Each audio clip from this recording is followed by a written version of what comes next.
Жашоодо биз көп суроолорго жооп издейбиз. Бирок дайыма эле туура жоопту таба албайбыз.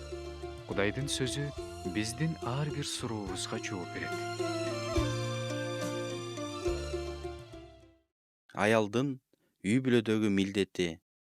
Саламатсыңарбы, урматтуу угармандар? Баарыңыздарга Кудайдын сүйүүсү менен салам айтам. Бүгүн биз сиздер менен аялдын үй бүлөдөгү милдети кандай экендиги жөнүндө сүйлөшөбүз. Кудайдын сөзү аялдын милдети жөнүндө эмне деп айтат? Ал жөнүндө биз силер менен ыйык жазуудан окуйбуз. Титке жазылган элчи Павлдын каты 2-бөлүм 4-5 аяттар. Кудайдын сөзүнө тил тийбеш үчүн алар жаш аялдарды күйөөсүн, балдарын сүйүүгө, адеп ахлактуу, таза, үйгө камкор, кең пейил болууга, күйөөсүнө баш ийүүгө үйрөтүшсүн.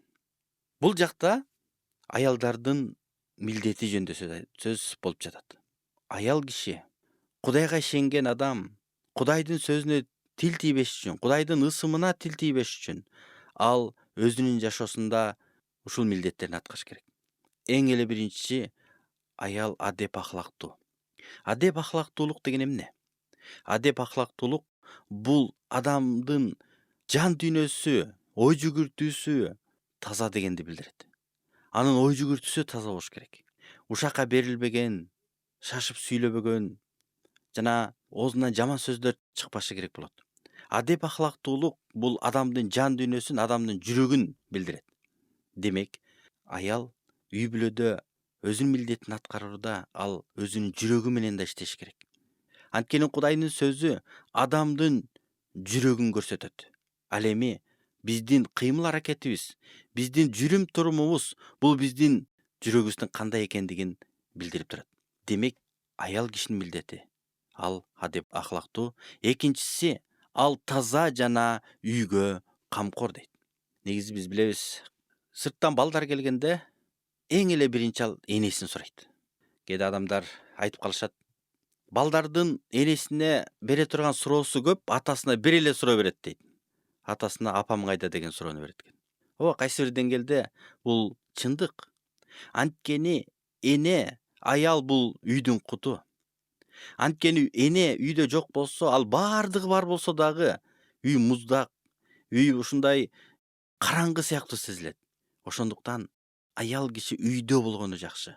Колдон келсе, балдары менен үйдө болуп, алар үчүн кам көрүп, үйдөгү тазалыкты камсыз кылса, анда үйдүн куту, үйдүн ушунчалык жакшы маанай дайыма камсыз болуп турат.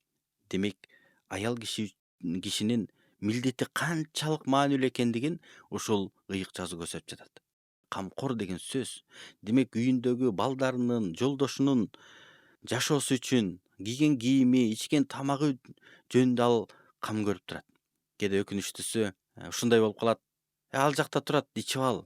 Эми ошол алып иче албайсыңбы, колуңан келбейби ошо деген нерселер болот. Бирок ушул нерселер акырында отуруп үй бүлөдөгү мамилеге зыянын тийгизет. Үйгө камкор бул өтө маанилүү. Эгерде үйдө эне өзүнүн ишин аткарбаса, анда ал өзүнүн ишин аткарбай аткандыгы ачык эле көрүнүп калат. Кээде ушул аркылуу толтура суроолор пайда болот. Эмне анда аял киши иштебеш керекпи дейт. Жок, иштеш керек.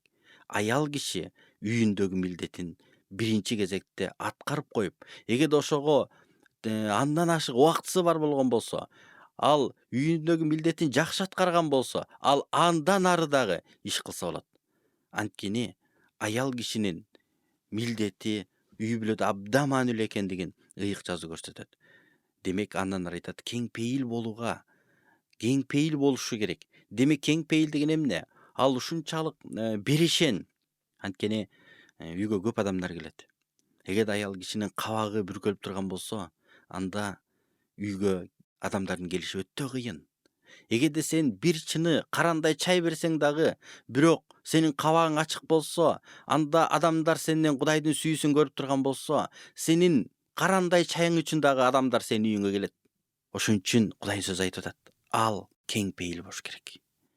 Ал колу ачык болуш керек.